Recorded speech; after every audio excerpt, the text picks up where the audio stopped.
how is everyone? I hope everyone's doing well and is safe, and I wish you all a happy new year and hope this year is full of prosperity, joy, wealth and health for you guys. So I thought today we'll do some burning questions on the COVID vaccine itself. I'm a little late, but anyhow, it was something that I've been wanting to do for a long time.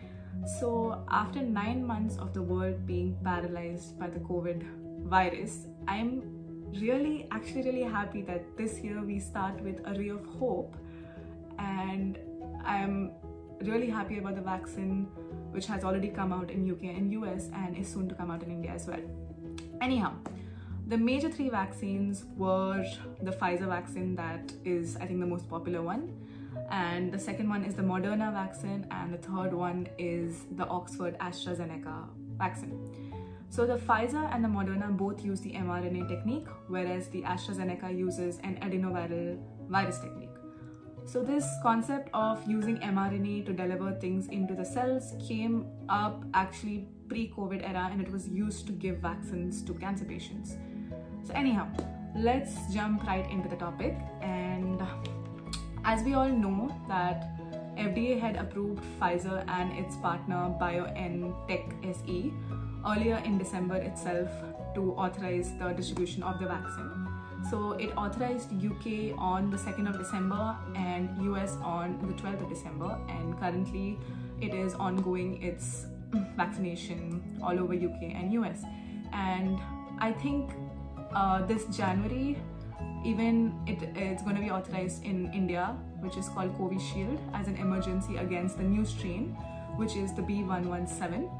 And it is very unfortunate that the virus is mutating, and new information has come about some new strain in UK. Obviously everyone knows about the strain that is B.1.1.7, and also new strains arising in Africa, which is hopefully not that virulent. So there is not much new data about the B.1.1.7, it's too early. But the good news is that most of the vaccine companies claim that their vaccine will work against the new strain as well. So let's jump into the first question. And the first question is, who is authorized to get the vaccine? So the FDA claims that anyone above the age of 16 years of age is safe to get the vaccine. However, the CDC wants this to happen in an organized manner. So first and foremost, the affected health workers will be given the vaccine, followed by those in long-term healthcare facilities, which is followed by those with underlying comorbidities and frontline workers.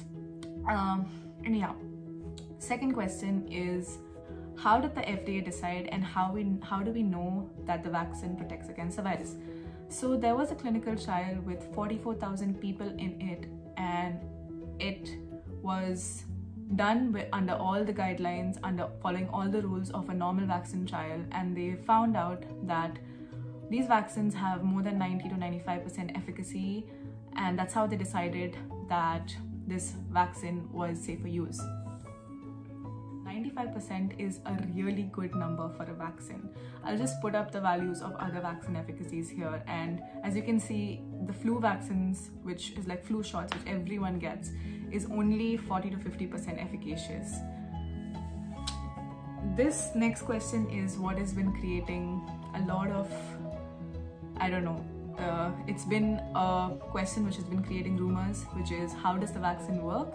Yes, it does use the mRNA technique. Like I said, both the Moderna and the Pfizer use the mRNA technique, whereas the AstraZeneca uses the adenoviral vector technique, which is different from the mRNA. So what mRNA does in our body is basically it has genetic information to make a protein. That's its work usually. We usually have mRNA in our cells.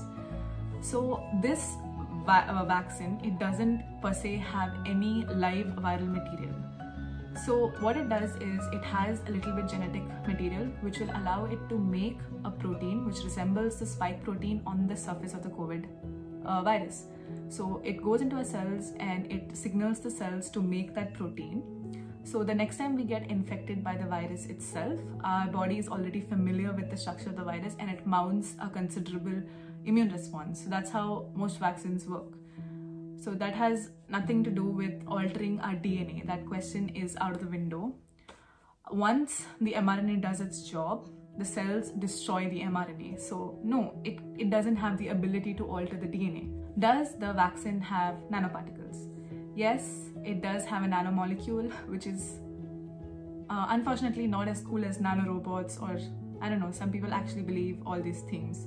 It is a particle which needs to protect the mRNA till it's delivered into a cell, because RNA is a very delicate structure, so this is more like a shelter for it while it goes into our cell.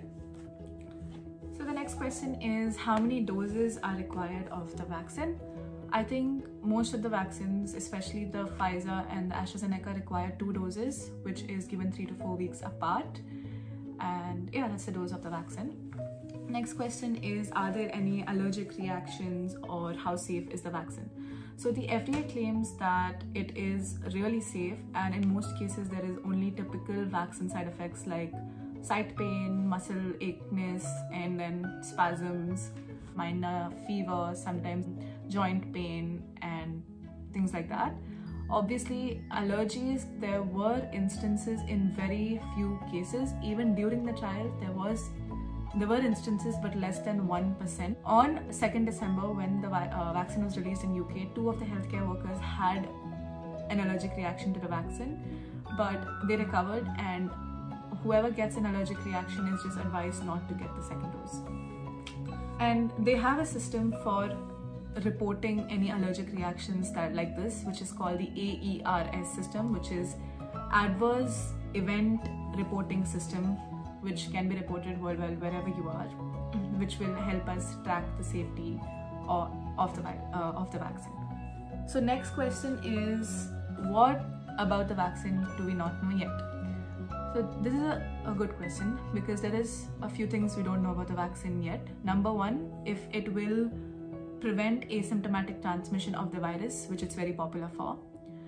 Number 2, its efficacy against the new strain. Although they are saying it is very efficacious, we have very little data to tell us whether it's actually efficacious against the new B117 strain. Number 3, we don't have enough data to let us know if it is safe to be taken by pregnant and lactating mothers. So they're not aware if we can use this vaccine in severely immunocompromised individuals. And another thing that we don't know is the burning question. Everyone wants to know how long will it work in our bodies, but there's not enough data to tell us. Obviously, this is not going to be a lifelong protection, because as we know that the virus is changing. So in my personal opinion, I think it's going to be like a flu shot. If COVID is going to persist in the world, we're going to get it every year. But then again, I don't know about the trials or whatever that's happening right now. Next question is, how can we trust the vaccine which came out in a few weeks, whereas vaccine and drug trials take years?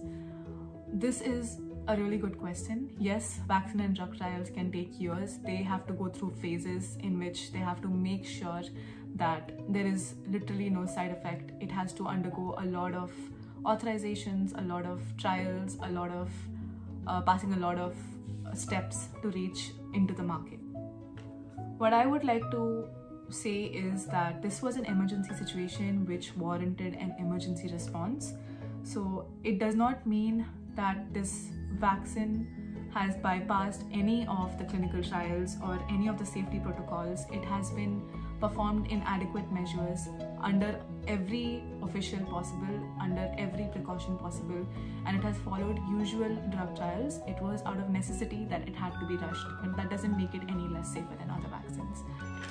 So the next question is, should we get the vaccine if we've already had the COVID-19 pneumonia and we've recovered? Yes, we should take the vaccine regardless of whether you've had the pneumonia before, because as I said, there is very less evidence about whether it prevents asymptomatic transmission. So if not for yourself, please take it for the elderly around you. Should we wear a mask after vaccination? Then it's the same answer to that. Yes, we should wear a mask, because you could be an asymptomatic carrier and vaccination can take days to weeks to produce antibodies against the virus. So meanwhile, you could be spreading. We shouldn't rely on instant. It's not an immunoglobulin, it's a vaccine. It's going to take a while to get effective in our body. So will we get coronavirus from the vaccine? No, we won't get the COVID disease from the vaccine because it is not a live vaccine. It doesn't have any part of the coronavirus except for a little bit genetic material which cannot make a whole virus inside our body. So no. Another question that I saw is that they are wondering if there will be more mortality from the vaccine than the virus, because the virus mortality is only 1 to 2% according to them. So no, 1 to 2% is quite a large amount. That means 2 people out of 100 people. That is, I'd say it's quite a big number. This number is still more common than the seasonal flu, so it is more advisable to get the vaccine. And no, vaccines are not going to kill people because clinical trials didn't happen for nothing. The last question was whether it's going to be effective against the new strain. Yes, it's going to be effective against the new strain as per data, but we don't have enough practical clinical data to prove whether it's efficacious really, because it's a newer strain and we don't know much about it. So at the end, I'd like to say that no vaccine is 100% effective. Every vaccine has a few drawbacks. I personally feel that the benefits outweigh the risks and that we all should give the vaccine a chance. This is our only chance at beating the coronavirus. Let's not forget all the vaccines which are still effective in our national immunization schedule, saving thousands and thousands of kids, millions of kids every year from umpteen number of diseases. Forget that polio was eradicated because of the vaccine. So please, let's all give the vaccine a chance and let's not spread rumors about it. Yes, that's about it for our Q&A session about the vaccine. I hope that was informative, and I'd like to tell you that I collected all the information from really credible sources and I'll try linking all of them down below in the description box. Please give this video a like, subscribe to my channel and share this video as much as you can so that we can prevent false news from traveling around about the vaccine. And if it comes to you, please do take the vaccine.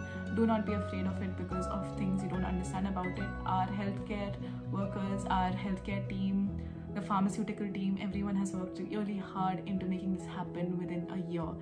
That's it guys for today's video. I will see you guys in my next video. Take care and be safe, mask up, wash your hands. Bye guys.